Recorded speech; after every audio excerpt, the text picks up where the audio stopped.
नमस्कार दोस्तों, global affairs by Sandeep Manudhane series में आपका हार्दिक स्वागत है। हमने पहले चाइना और जापान के रिलेशनशिप पे बात की, फिर हमने रशिया और जापान के रिलेशन पे बात की।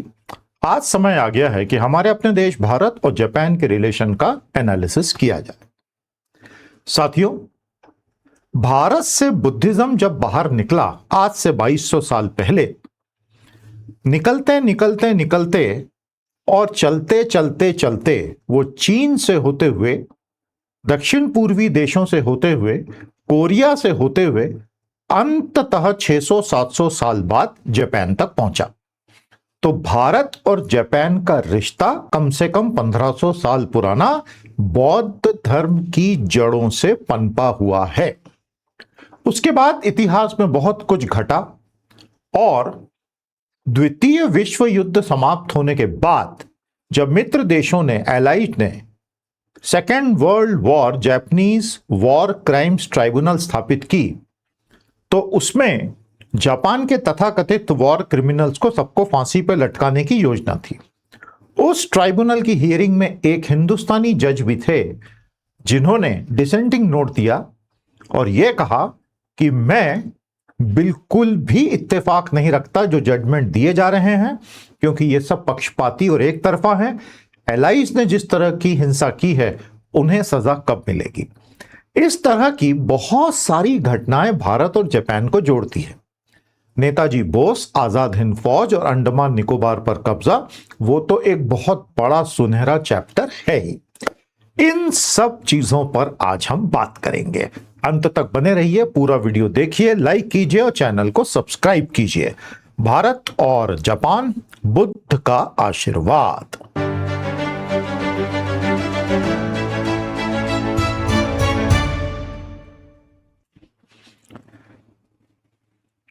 हमारी दोनों सभ्यताओं ने एक बौद्ध धर्म का मूल देखा है, एशियन सिविलाइजेशनल कांटेक्ट किया है, द्वितीय विश्व युद्ध के बाद की गुडविल को शेयर किया है, इकोनॉमिक कॉम्प्लीमेंटैरिटी ये एक्सपीरियंस की है, और इंडो पैसिफिक स्ट्रेटजी में तो दोनों पार्टनर हैं ही। जब अमेरिका ने क्वाड बनाया तो उसमें जापान भी था और इंडिया भी था, तो वो हमारी मित्रता का परिसूचक तो रहा ही है। भारत और जापान के रिश्ते मोटे तौर पर बहुत ही मधुर रहे हैं और हर प्रकार से दोनों ने एक दूसरे की मदद करने की कोशिश की है। हालांकि आकार में और आबादी में दोनों देशों का कोई मुकाबला नहीं, दोनों बिल्कुल अलग अलग हैं, लेकिन कॉमन इंटरेस्ट दोनों को हमेशा एक दूसरे की तरफ खींच के ले ही आते हैं, जैसा कि आप अभी चित्र में देख रहे हैं। वो फिर इकोनॉमिक कॉम्प्लीमेंटैरिटी हो, इंफ्रास्ट्रक्चर और डेवलपमेंट की बातें हो, जापान से मिलने वाले ओडीए लोन्स हो, डिफेंस और इंडो पैसिफिक स्ट्रेटजी हो या मलाबार वॉर एक्सरसाइजेस हो, टेक्नोलॉजी और इनोवेशन में बहुत सारे टाइप्स हो या एनर्जी और सप्लाई चेन के कोऑपरेशन के तरीके हों, भारत और जापान ने हमेशा म्यूचुअली बेनिफिशियल रास्ते ढूंढ ही लिए हैं। मैंने थोड़ी देर पहले बौद्ध धर्म की बात की थी कि कैसे भारत से जापान की यात्रा 500 से 600 सालों में बौद्ध धर्म ने पूरी की। अपने उद्गम स्थल भारत से निकलकर सम्राट अशोक ने जब मिशनरी चारों तरफ भेजे तो पहले सिल्क रोड की तरफ वो निकला, श्रीलंका की तरफ निकला। एडेप्टेशन इन चाइना हुआ जब हान, सुई, तांग डायनेस्टीज थे। भारत से आने वाले स्क्रिप्चर्स का ट्रांसलेशन हुआ, नए नए स्कूल बने जैसे कि चान, जिसको बाद में जैन कहा गया। तो जैन बुद्धिज्म का मूल तो भारत से ही है, कोरिया, और फिर वहां से अंततः 6ठी शताब्दी में जापान। आप देख रहे हैं कितना ताकतवर विचार बौद्ध धर्म का रहा होगा कि वो भारत से निकलकर 700-800 सालों तक यात्रा करते करते मृत नहीं हुआ, वो अंततः जापान पहुंचा और वहां के एक प्रमुख धर्म के रूप में आज भी 1500 साल बाद मौजूद है। तो ये तो हमारी सभ्यता की जड़ें आपस में जुड़ी हुई हैं ही। ये बहुत मजेदार कहानी है पूरी और मल्टी लेयर्ड स्टोरी है, बहुत ही बढ़िया स्टोरी है। तो इस प्रकार की चीजों को पढ़ते रहना चाहिए, जानते रहना चाहिए, बहुत ज्ञान में वृद्धि होती है। दोस्तों, आगे बढ़ने से पहले फिर से एक रिमाइंडर आपको दे दूं, 8 जुलाई को हमारा इंसेंटिव वाला दिन समाप्त हो जाएगा। एआई टर्बो चार्जर का जुलाई को होट 18 जुलाई को होगा सुबह 8 बजे से। 12 सेशंस होंगे। एक ही दिन में मैक्सिमम एआई का ज्ञान प्रैक्टिकल तरीके से प्राप्त करने का यह सबसे शानदार तरीका है। आइए और कोर्स को ज्वाइन कीजिए। आपका स्वागत है। turbocharger.billionhomes.ai की लिंक नीचे कमेंट में दी है।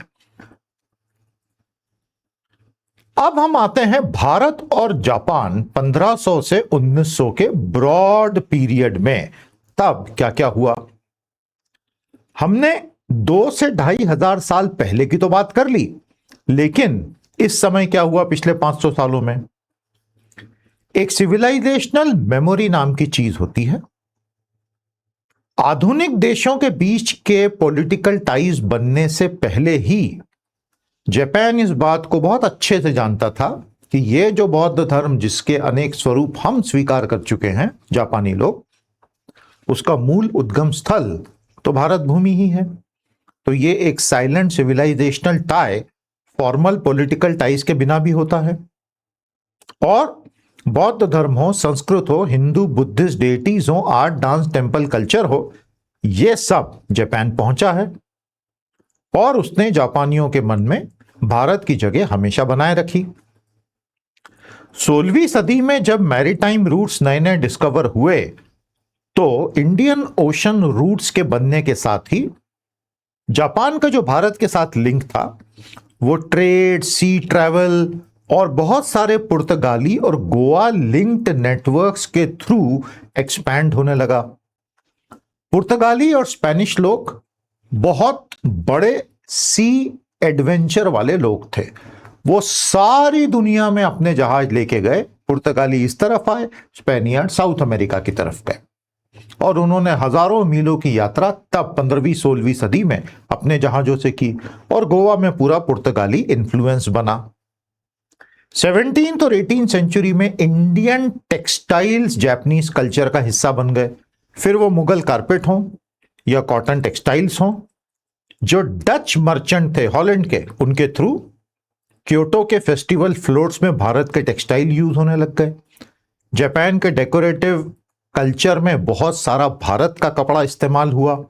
तो ये भी बड़े मजे की एक फीडबैक है, इंफॉर्मेशन नगेट है।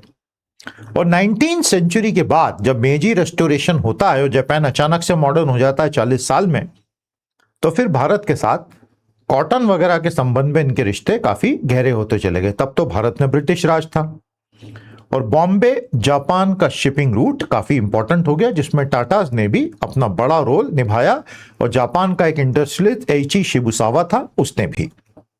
दोस्तों, यह भारत जापान का कनेक्शन रहा है from Buddhism to maritime trade. अब हम आते हैं 1930 से आगे।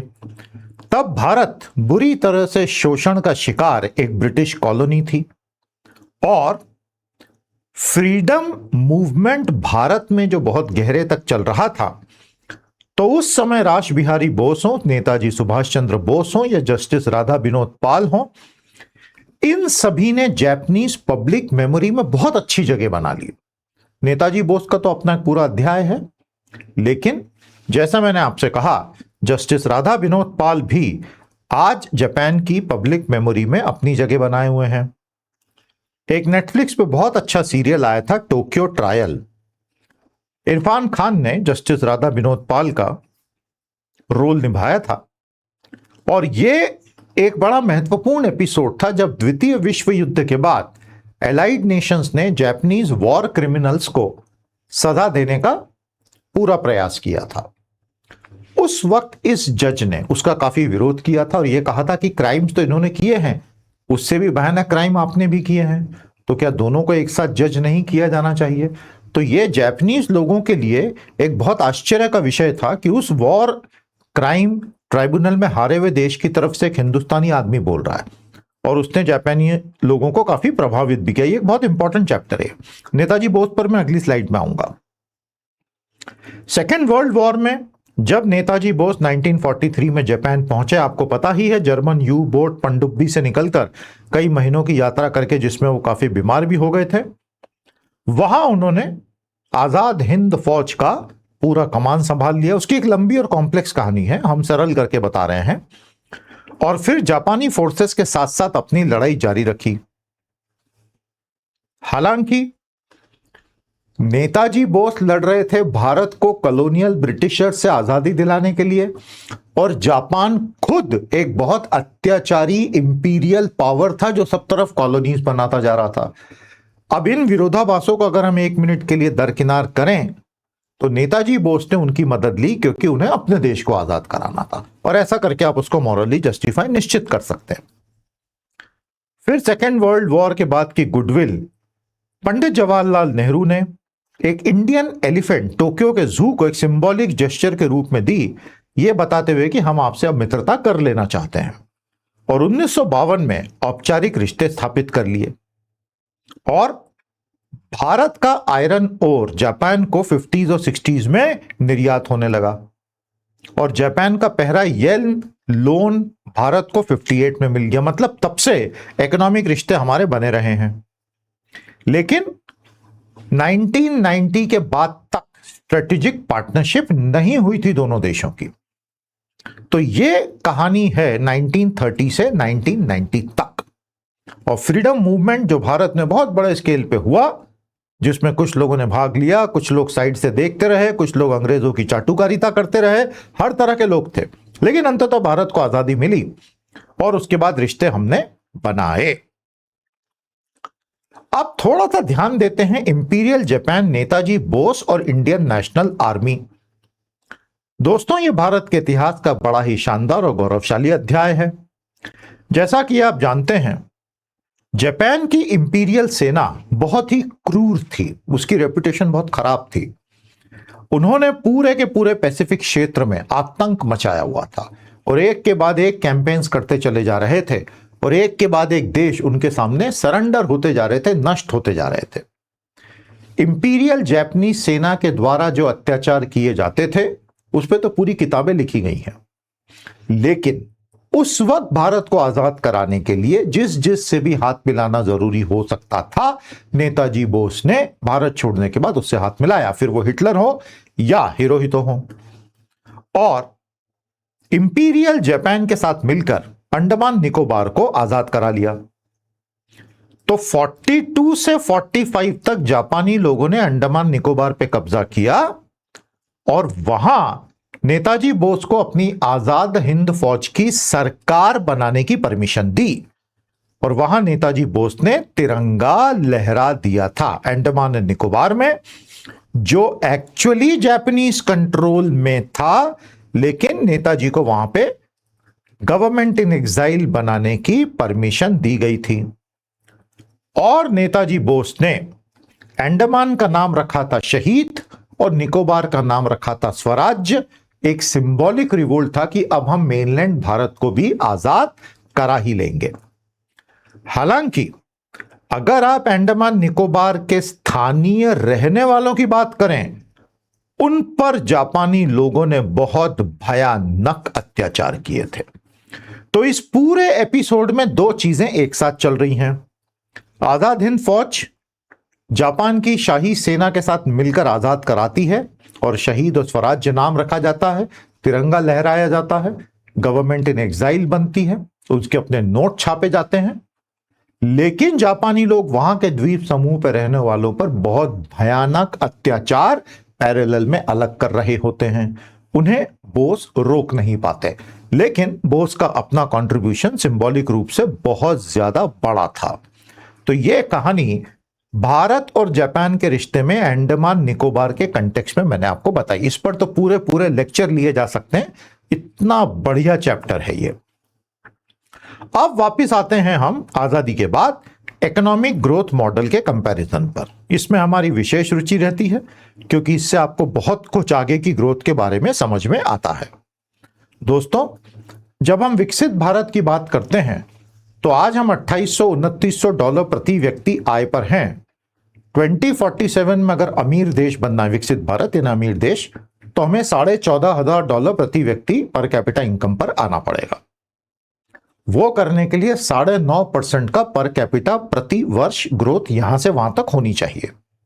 और उसके लिए मिनिमम जीडीपी 7.5% की दर से हर साल बढ़ना आवश्यक है, लगातार 21 सालों तक। नहीं तो फिर हम 6, 7, 8, 9 हजार प्रति व्यक्ति डॉलर पे रह जाएंगे और अमीर देश नहीं बनेंगे। ये कुछ नंबर मैंने आपको विकसित भारत के कंटेक्स्ट में बता दिया। तो मैंने अभी जो बताया उस पर आपकी जो रिएक्शन हो, आपके जो ऑब्जर्वेशन हो, कमेंट थ्रेड में जरूर बताइएगा। जापान ने 1950 से ही ग्रोथ मॉडल में मैन्युफैक्चरिंग को बहुत बड़ा बल दिया। भारत ने 1991 से सर्विसेज मॉडल को स्वीकार किया और बहुत तेजी से दुनिया का बैक ऑफिस और बीपीओ केंद्र बन गया, जो जापान कभी नहीं बन पाया। उसका मॉडल ही अलग रहा। जापान ने हार्डवेयर में बहुत जबरदस्त डेप्थ बिल्ड कर ली। Precision manufacturing, lean production, quality systems, long term industrial discipline. Bharat ने टैलेंट और सर्विसेज एक्सपोर्ट में बहुत जबरदस्त महारत हासिल कर ली। एक समय था जब जापानीज कंप्यूटर हार्डवेयर में भी काफी आगे थे, हालांकि वो युग बीत गया और वो कॉम्पिटेंसी उनकी समाप्त हो गई।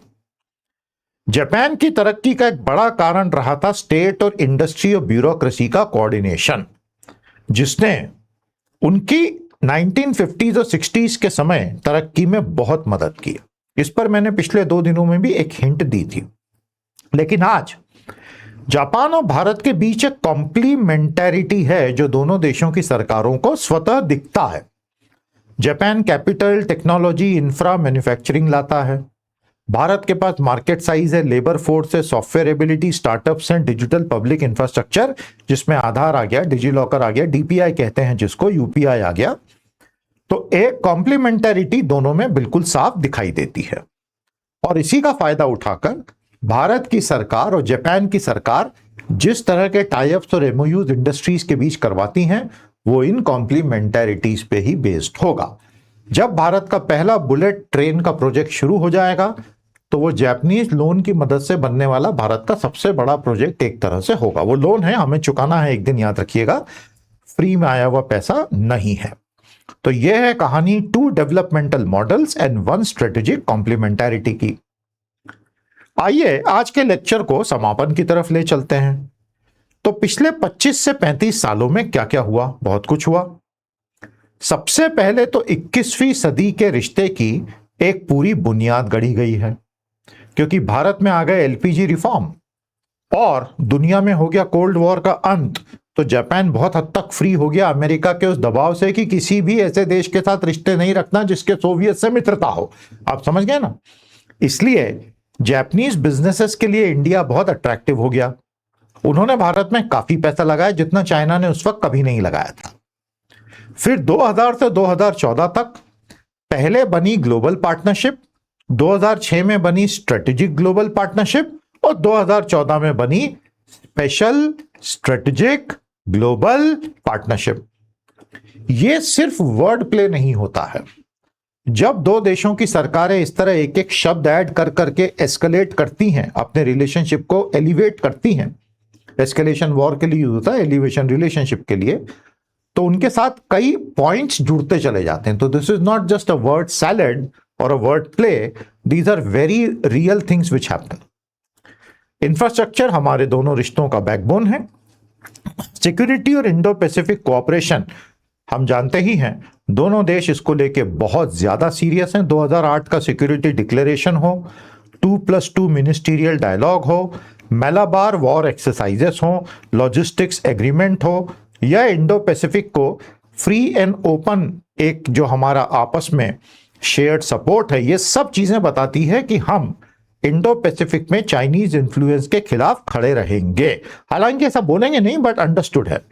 जो जापान के कंटेक्स्ट में चाइना पर हमने बात की थी। और फाइनली टेक्नोलॉजी और इकोनॉमिक सिक्योरिटी आज का पूरा खेल है। तो इस तरह से दोनों देशों के बीच के संबंध लगातार गहरे होते जा रहे हैं, सुधरते जा रहे हैं, और मोटे तौर पे कहें तो पूरी तरह से पॉजिटिव रिश्ते ही हैं। जापान एक छोटा देश है, आबादी बहुत कम है और फर्टिलिटी रेट रिप्लेसमेंट के काफी नीचे जा चुका है। जापान बूढ़ा देश भी है, वहां के कई गांव और छोटे शहर ऐसे जो बिल्कुल खाली हो चुके हैं, वहां बच्चे और जवान लोग हैं ही नहीं। और ऐसी स्थिति में भी जापान इमिग्रेंट्स के लिए बहुत वेलकमिंग नहीं है, क्योंकि एक क्लोज सोसाइटी रहा है। जिस दिन जापान ने इमिग्रेंट्स को खुले दिल से स्वीकार करना शुरू किया, बहुत सारे भारतीयों के लिए रास्ते खुल सकते हैं। जाते हैं भारतीय आज भी, लेकिन ऐसा बिल्कुल धड़ाधड़ इमिग्रेशन हो रहा है ऐसा बिल्कुल भी नहीं है। तो दोस्तों, ये थी पूरी कहानी भारत और जापान के रिश्तों की। तो हमने इस हफ्ते Russia Japan, China Japan, India Japan तीनों कवर कर लिया। बहुत अच्छा ओवरव्यू ग्लोबल अफेयर में इसका हमें मिला। कैसे लगे आपको ये 3 सेशन, हमें जरूर कमेंट में बताइए। आगे बढ़िए और टर्बो चार्जर 18 जुलाई को होगा, उसमें एनरोल करें। हमारे इस चैनल को सपोर्ट करना है तो हमारे 5 मेंबरशिप लेवल्स हैं, जो आपको अच्छा लगे ज्वाइन कीजिए। और इसी के साथ आज के सेशन को समाप्त करते हैं। अब आपसे मंडे को फिर भेंट करेंगे। नमस्कार, जय हिंद।